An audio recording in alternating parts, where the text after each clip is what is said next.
Today's tech news moves fast, but understanding it shouldn't be hard. That's why Snarful Solutions Group brings you Connecting the Dots, where we break down what's happening in tech and why it matters to you. Now, let's dive in with your hosts. Hello and welcome to Connecting the Dots. I'm Alex. And I'm Morgan. Thanks for tuning in. Today is Monday, September 15th, 2025. Let's kick things off with a quick look around. Sounds good. How's the weather looking? Well, right here in our hometown, Sacramento, it's gorgeous, sunny, high heading for 93 degrees Fahrenheit. Just a beautiful day. Nice. Nationally, though, a bit more active. Looks like the mid-Atlantic's bracing for rain, some gusty winds, maybe even coastal flooding. Yeah, definitely something to watch. Meanwhile, the central U.S., Great Lakes, and the Northeast are staying unseasonably warm. Kind of hanging on to summer there. Right. Okay. How about the markets? What happened end of last week? Okay, so looking at Friday's close, September 12th, the Dow Jones finished down 242.92 points. That's minus 0.53%, sitting at 45,834.22. A down day. But how did it look for the week overall? Actually, for the week, the Dow was up 0.89%, so not too bad contextually. Okay. And the S&P 500? S&P 500 also closed slightly down on Friday, lost 6.37 points, which is just 0.10%, landing at 6,584.29. And the week for the S&P? Better than the Dow, actually, up 1.33% for the week. Interesting. Okay, what about Bitcoin? That's always moving. Yep. As of this morning, Monday the 15th, Bitcoin is trading around 114,931.84. It's down about 446 points today, so minus 0.39%. But still trending up over the week. It is, yeah. Yeah. Weekly gain is sitting at 2.55%, so still some positive momentum there. Gotcha. Okay, now for the really important news. The Giants. Please tell me it's good news. Oh, I wish I could. No, rough one yesterday, September 14th. They lost to the Dodgers. Oh, no. Badly. Yeah, pretty badly. 2-10. Teoscar Hernandez for LA just had a monster game, went 4 for 6. Just couldn't stop him. Ugh, Dodgers again. Well, there's always next time. Exactly. Hey, before we jump into our main stories, we want to give a big thank you to our sponsor, Pins and Aces. Yeah, if you're into golf or honestly just appreciate really high quality apparel and accessories that look great, you should definitely check them out. Premium stuff. Absolutely. And they've got a great deal for our listeners. Use the promo code SNARFUL, that's SNARFUL at checkout. And you'll get 21% off your entire purchase. Pretty sweet deal. Just head over to pinsandaces.com. That's pinsandaces.com. Okay, let's connect some dots on today's top tech stories from our Morningstar report. All right. Where are we starting? We're starting with something really profound. AI getting involved in fertility. There's a company called Conceivable Life Sciences. Conceivable Life Sciences? Okay. What are they up to? They just raised a pretty hefty $50 million in funding. That brings their total now up to $70 million. Wow, $70 million. That's serious backing. What's the goal? Their plan is to launch a robotic IVF lab, they're calling it AURA, in the U.S. early next year. A robotic IVF lab. So robots actually creating human embryos. It's exactly it. And this isn't just, a concept on paper. Yeah. They're already running a 100-person clinical trial down in Mexico City. And get this, it's already resulted in actual pregnancies. Pregnancies from a robotic lab. Okay, that's a milestone. Who's backing this round? Lead investor was Advanced Venture Partners. Clearly, they see huge potential here. You'd have to, right? Yeah. I mean, moving AI and robotics into such a delicate human process, What's the big advantage they're selling? Well, think about traditional IVF. It relies heavily on the skill and, honestly, the manual dexterity of individual embryologists. It can be variable. Right. Consistency can be a challenge. Yeah, exactly. So AURA, with its robotics and AI, aims to standardize that process, make it more precise, more consistent, potentially more efficient. Which could mean better success rates, lower costs. That's the hope. If you can automate significant parts of it, you might bring down the cost, which is a huge barrier for so many people. And standardization could lead to more predictable, hopefully better outcomes. So it's applying automation to make fertility treatments potentially more accessible and reliable. Yeah. That connects directly to individuals, to couples trying to start families. Absolutely. It raises some big questions too, ethical ones about AI's role in creating life. But the potential impact on accessibility is undeniable. Yeah, it's fascinating. Moving AI from just analyzing data to actually physically participating in complex biology. Okay, where do we go from there? From creating life with AI, let's zoom out to a much broader, maybe even more controversial vision, automating all jobs. All jobs. Okay, that sounds like science fiction. Who's claiming that? A San Francisco startup called Mechanize, co-founded by Temeh Bziroglu. Their stated mission is literally to use AI to automate every job. Every single one. How? They're starting with software engineering, and their approach is based on reinforcement learning, RL. Okay, RL. So the AI learns through trial and error, getting rewards for doing things right. Exactly. They build these software environments where AI models can basically practice coding, get feedback, and optimize themselves. It's not like traditional programming where every step is dictated. Right. But why start with software engineering? Seems really complex, creative work. Bziroglu argues it's actually a good starting point because of existing tests. Code either compiles or it doesn't, it passes tests or fails. So the reward signals are really clear and immediate for the AI. Makes sense for training. Precisely. Plus, you've got Google, OpenAI, Anthropic, all these giants pouring resources into AI coding assistants. It's a hot area, strategically important. Okay, so starting with coding makes sense for technical reasons, but the jump to all jobs.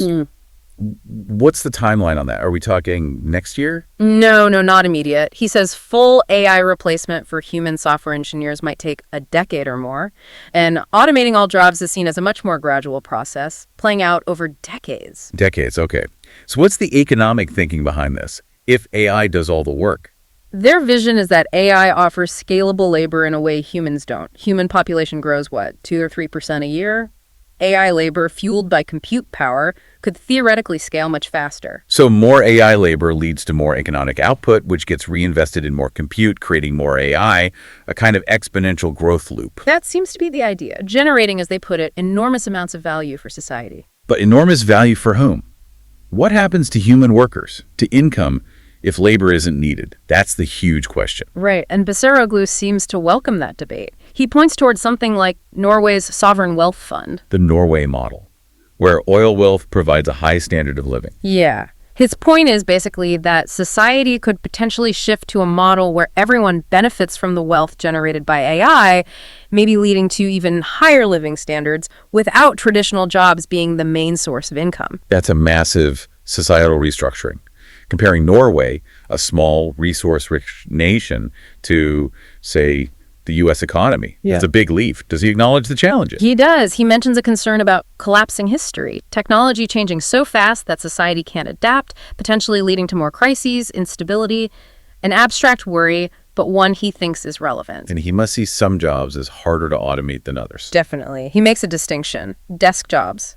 More vulnerable because AI is good at digital tasks. Physical jobs, nurses, mechanics are safer for now, he thinks, because robotics is still lagging behind AI. Okay, so it's not an overnight flip, but a gradual, albeit potentially disruptive, shift. Interesting. There's an irony too, right? Engineers building the tools to eventually make their own jobs obsolete. Yeah, he knows that irony, but mentions they're well rewarded with equity for doing so. It's a really thought-provoking, slightly unnerving vision of the future. Truly. Okay, so from automating everything, let's focus on one specific area again. Sales. Right. Story number 3 is about a stealth AI startup called Aurasell. And the big news here is their funding. Oh yeah. What did they raise? They pulled in $30 million in seed funding, which is a lot for seed stage. But the kicker, they raised it in just 28 hours. 28 hours for $30 million. Wow, okay, the AI hype is real. What problem are they tackling? We're going after the clutter and inefficiency in sales tools, all the software built on top of CRM systems like Salesforce. Oh, the dreaded tool bloat. Every sales team complains about that. Too many logins, data all over the place. Exactly. The founders, Jason Eubanks, a sales vet with 20 years experience, and CTO Srinivas Bandi see AI as the way to fix this. Automate things like forecasting, finding prospects, populating account details. Basically make the CRM smarter and do the grunt work automatically. That's the idea, to inject intelligence in an automated way, as Eubanks puts it. Companies spend millions on these software subscriptions, so the potential savings and efficiency gains are huge. And that $30 million raise, they actually got the first $25 million in just 12 hours. Yeah, the reporting says 12 hours for the first 25, and the round was initially oversubscribed at $40 million before they capped it at 30. just shows massive investor belief that this is a solvable, valuable problem. That kind of speed is incredible. Why such a large seed round, though? Usually seed is smaller. According to the CTO, Bendy, it's because building these complex AI systems from scratch is really expensive. Yeah. They need to hire about 40 engineers, and apparently half of those need to be AI specialists. That talent isn't cheap. Right. You need serious capital for the R&D and the talent pool in AI right now, in their business model. Standard sauce sounds like annual subscription fee per user. Okay, so this is a direct challenge to the big guys, like Salesforce. Using AI not just as a feature, but as the core engine to streamline a whole business function. Totally. It's that classic tech story, right? The focused startup trying to disrupt the established giant using the latest tech, in this case, AI, as their advantage. And for people working in sales or leading businesses, what's the connection? Well, on one hand, it could mean fewer tedious tasks, more time for actual selling, relationship building, making their jobs easier, more effective. Potentially boosting productivity, saving the company money on software licenses? But on the other hand, does it automate parts of the job traditionally done by humans? Does it change the skill set needed for sales? That's always the question with automation, isn't it? Empowerment versus displacement. Or maybe a bit of both, reshaping the role itself. Yeah. It definitely highlights how AI is moving into very specific business processes, promising big efficiency gains and forcing industries to adapt. And the investment climate. Clearly, if you have a good AI pitch for a real problem... The money is there, and it's moving fast.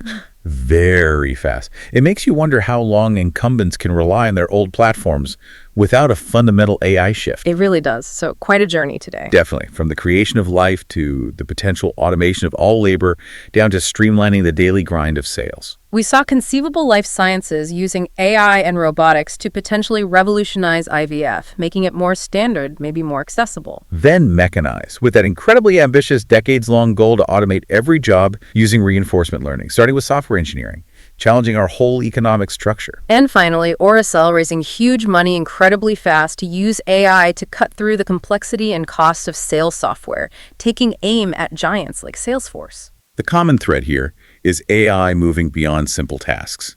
It's standardizing complex processes, it's offering scalable solutions to fundamental limits like labor, and it's injecting intelligence deep into the core of business operations. These aren't just abstract tech trends. They connect directly to our lives, our families, our jobs, and the economy we all participate in. Understanding these shifts is becoming crucial. Absolutely. AI isn't just a tool anymore. It's actively reshaping the landscape, forcing us all to think about what comes next. We're here to help at Snarful, so reach out on our website if you have any more questions. That's a wrap on today's top stories. Remember, tech doesn't have to be complicated, and we're here to help connect the dots. If you've got questions or want to learn more, visit us at snarful.com. Thanks for listening, and we'll catch you next time.